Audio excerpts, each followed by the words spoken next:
Washington Watch with Tony Perkins is your watchful eye on the nation's capital. Every weeknight, covering current events, issues of faith, family, and freedom from a conservative Christian perspective.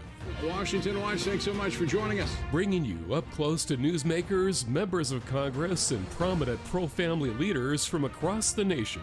That's just the tip of the iceberg of the threats and the dangers that children are facing online. Tony is the president of the Family Research Council, a former state legislature, ordained minister, police officer, and veteran of the Marine Corps. Terrorism experts are sounding the alarm. And welcome to the Washington Watch News Desk. Washington Watch with Tony Perkins is your leading source for what's really happening in our nation's capital. Well, this is a state issue. The federal government shouldn't be forcing these states. Don't miss Washington Watch with Tony Perkins. Weeknights at 6 only on theDove TV. Encouraging and informative. Tackling the tough issues facing America and our nation's freedom. That's Secolo on theDove TV. DAs around the country finding who they want to prosecute and then determining what crime they could charge them with. You can't believe this is the country we're living in, that this is happening. A bold half hour hosted by ACLJ's Jordan and Logan Secolo, taking you inside the battle of constitutional and political freedom, discussing issues that matter to you and your family. This is just not the right precedent we want to be setting, even if we don't like Donald Trump. This is just all-out chaos, and that's what could happen very soon. Watch Secolo for issues that matter to you, addressing the problems of Christian rights in the workplace, school, the marketplace, and protecting human life. I hope this doesn't have to go all the way to the U.S. Supreme Court. Be in the know with Secolo. Wednesday, Thursday, and Saturday only on theDove TV.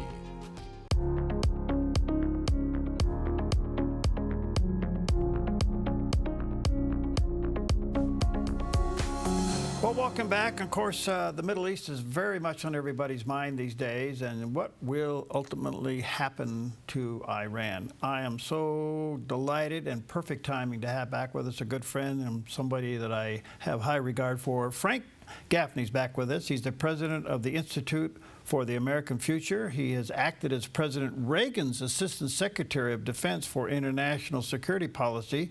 He has served as the Deputy Assistant Secretary of Defense for the Nuclear Forces and the Armed Control Policy. He's the host of Securing America with Frank Gaffney, which is quite a program, and the co-author of the indictment prosecuting the Chinese Communist Party and Friends for Crimes Against America, China, and the World. He does have a website, securingamerica.tv, and there's a picture of the landing page, securingamerica.tv. Brother Frank, good to see you, friend. How are you? The better for being with you, Perry. Thank you so much for having me back. You're too kind. I know you ran from one interview to the other, so when do you sleep? Not enough is the bottom line, but it does happen occasionally. Okay. A lot to talk about, short amount of time. Iran has never been more vulnerable. Do you think it'll ultimately end up in a regime change? It can, provided we don't prop up the mullahs. And my greatest concern about what has happened here is that that's exactly what we're doing. The president decided that he was going to announce that the war was over. He was going to prevail upon the Israelis not to finish the job, which I think they were set on, which was to liberate the people of Iran, not to dictate who was going to come next, but to get rid of the means by which the regime in Iran has brutally repressed its own people for now 46 or so years, but also has brutalized others, and notably the Israelis, of course, killed them in many cases, and threatened us, of course, as well. I think that was a strategic error of the First Order, to be honest with you, and frankly, something of an immoral abomination, especially if, as I think is now happening, Perry, the regime is lashing out at the Iranian people. They're sending these Basiji thugs in to murder them in retaliation for the evident, restiveness of the population and their prayerful hope that this regime would, in fact, be at an end. The Israelis are frustrated, I think, by that, as should we be. But in addition to it, the president has now said he's fine with having the Chinese buy more of the oil from Iran, which means providing financial life support. And oh, by the way, I think any one of those ships coming in for Chinese oil can be bringing in missiles or nuclear weapons or God only knows what else. And I fear that we are snatching a possible epic victory away from all of those people, the Iranians, the Israelis, our own people, and indeed the Judeo-Christian world more generally. Wow, good stuff. Okay, so let's unpack this a little bit. Do you know what percent of the citizens of Iran are with the Ayatollah, the mullahs, versus the citizens that are ready for a revolution? I don't with any precision. There are no public opinion polls for obvious reasons. What we've seen, though, over time is even in the absence of a clear shot at the regime, you've seen millions of people going into the streets opposing the regime and putting their lives in real jeopardy by so doing. Another interesting statistic, and again, I don't have precise numbers, but we hear the size of the Christian population, that is to say, converts to Christianity in Iran, has skyrocketed in recent years. This I think compounds the general sense that fewer and fewer people want to be under Sharia, this totalitarian operating code of Islam, even if they're Muslims. They're more secular. They don't want to be, embracing all of the horrors that Sharia entails. So between those groups, and then there's, by the way, a sort of polyglot population. There are Persians, to be sure. I think that's about 50% of the population. But then there are Kurds, and there are Arabs. There are others that are very restive indeed. So I would guess, if I had to pick a number, it may be 80% of the population is opposed to the regime, especially if opposing it is not a suicide mission. I think they'd be in the streets and helping bring about a change of regime, not for us to decide, for them, but that needs to happen. So, Frank, is it possible one of the reasons that we haven't finished the job or allowed Israel to finish the job is turning the Ayatollah into a martyr?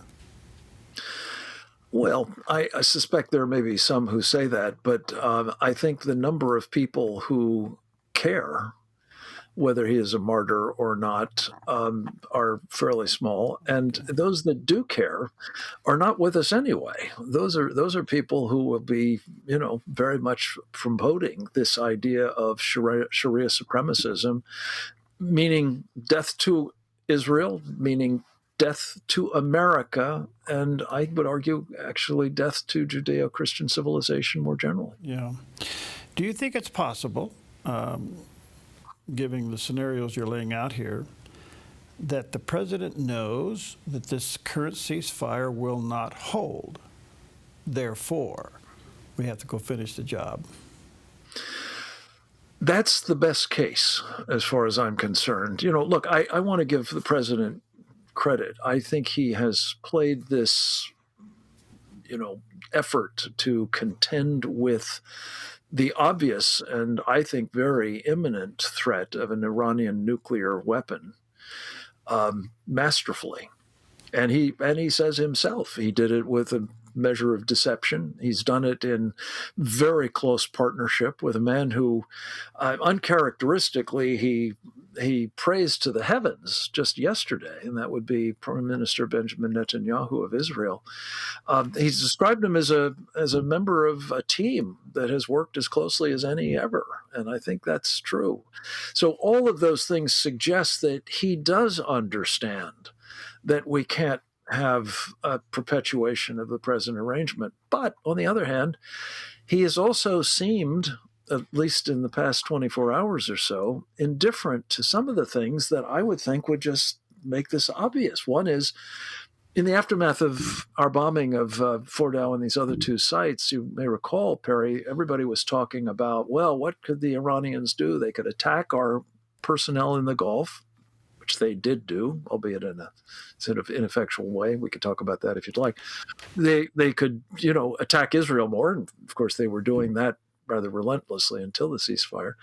They could maybe mine or otherwise obstruct the Persian Gulf's entrance, the Strait of Hormuz, or maybe they just activate the Hezbollah, the Iranian Revolutionary Guard Corps, the Quds Force, the Hamas, who knows who all else in terms of sleeper cells, terrorist organizations, and even assassination squads in our country whose mission, the latter, is killing Donald Trump personally. I mean, you'd got to think that maybe it's not a good idea to keep these guys in business, don't you?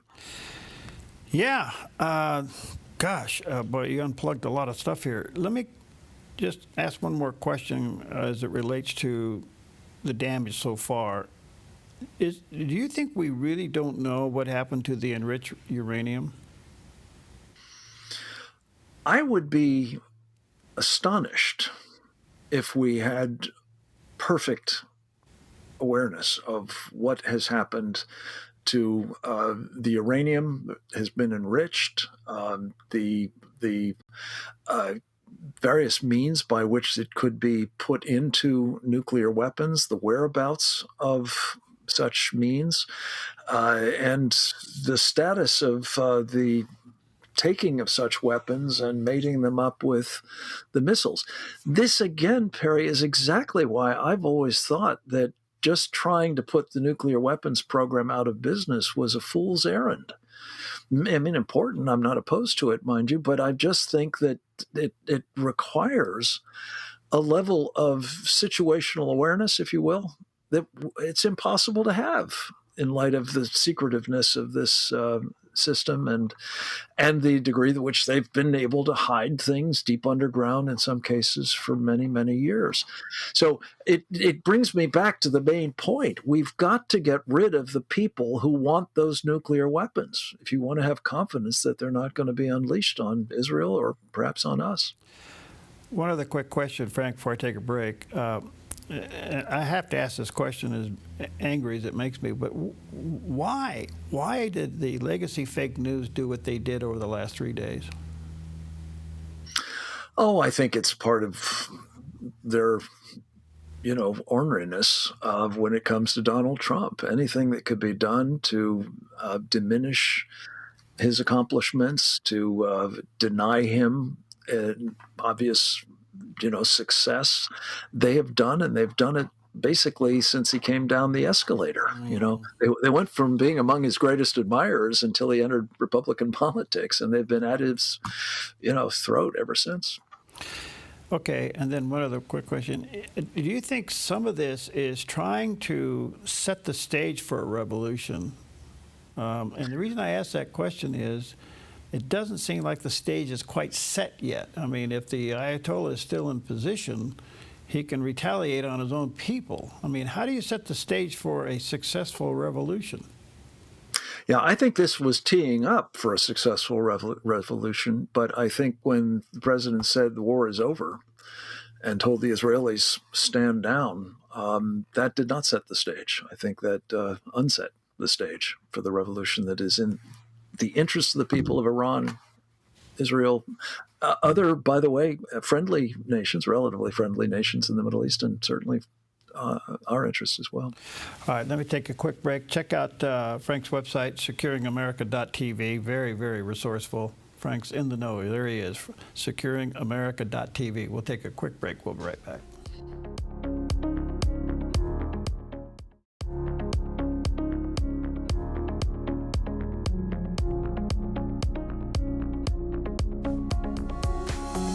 Welcome back. Always an honor to have with us Frank Gaffney. He's the president of the Institute for American Future. He's got an amazing background, and he does have a website, securingamerica.tv is the website. You can go there and check out and stay informed. Securingamerica.tv. Frank, you put so much on the table here. Where do you think, given the condition today, and I understand thoroughly what you're saying, where does it leave China and Russia as it relates to Iran? It's a fabulous question. Let me say, we're doing a webinar tomorrow afternoon at 1 p.m. Eastern Time. People can tune into these at presentdangerchina.org. That's the website of our Committee on the Present Danger China. We're looking at this precise question.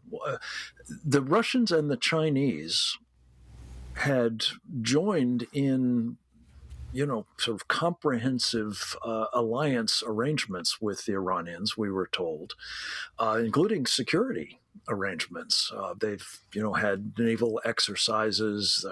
Chinese military personnel had been deployed to Iran for intelligence and training purposes and the like. The Russians have been buying, drones and other weaponry from the Iranians for their murderous attacks on Ukraine. They were nowhere to be seen. Well, scarcely at all. There were a couple of flights that the Chinese brought in, and it's anybody's guess what those involved. But basically, in the hour of need of Iran, those folks did not show up. And we're going to be exploring what that means for the relationship. Again, the president seems to be trying to repair that relationship, which again I don't think is in our interest.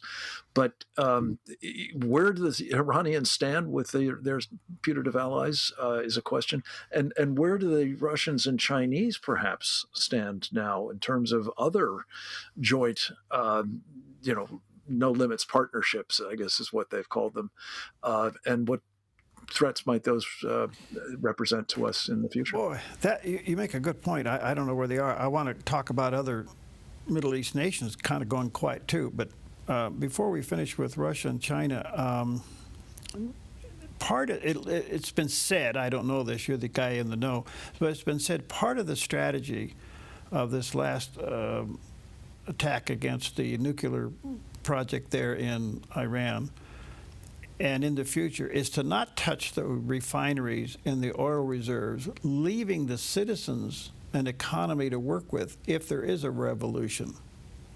Any truth to that? I think so. I think that the Israelis were, who did, most of the damage to the Iranian military apparatus, their intelligence services, the scientific and engineering, core that was enabling this military nuclear program, I should say, and the Basiji and the Iranian Revolutionary Guard Corps itself, I believe deliberately left untouched much of that oil exporting infrastructure. I think there was a refinery or two that they might have damaged, but I think basically they wanted to preserve it in the hopes that when there is this revolution and overthrow of the regime and new government in place, it does have the means by which it can rebuild the country. It's just, do we want that to be intact if it's going to serve this regime? And I think the answer to that is no. Okay. To the other countries, it's been said now that they're expecting more people to join the accord, probably Saudi Arabia. I don't know what your take is on that.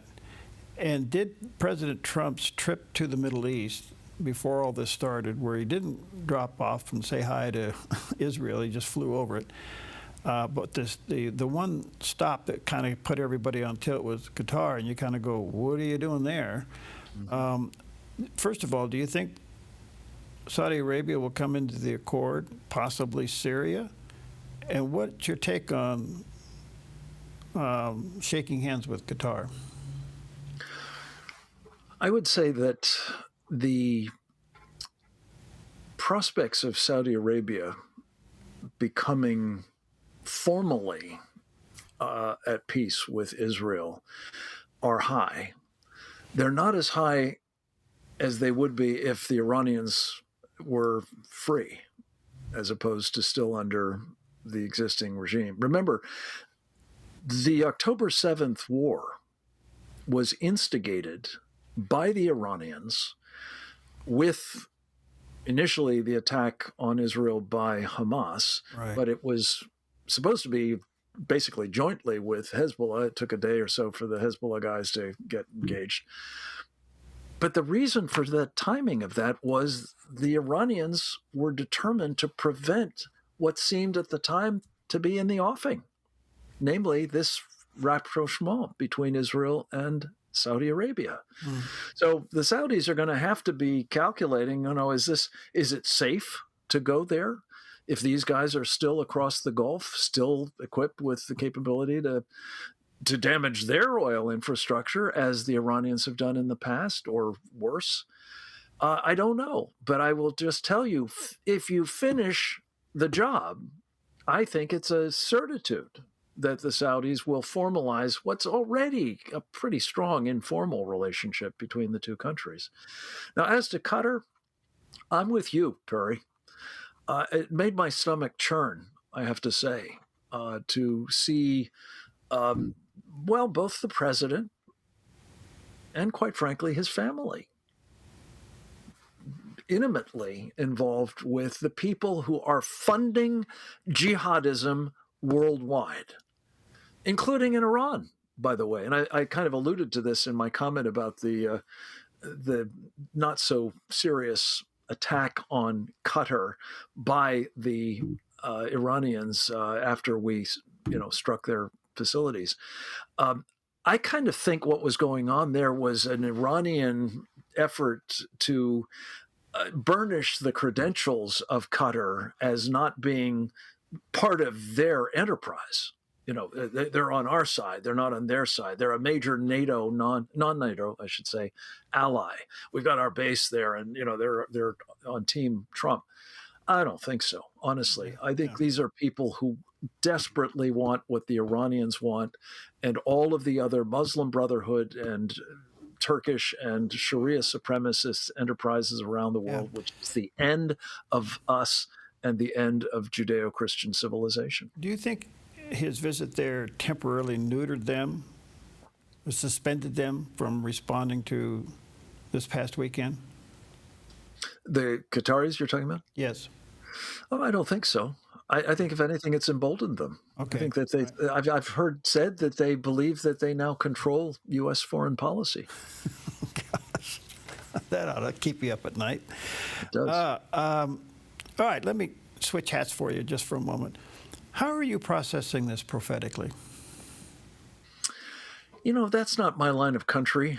People I respect are very much of the view that it's evidence of end times. Yeah. And could it be?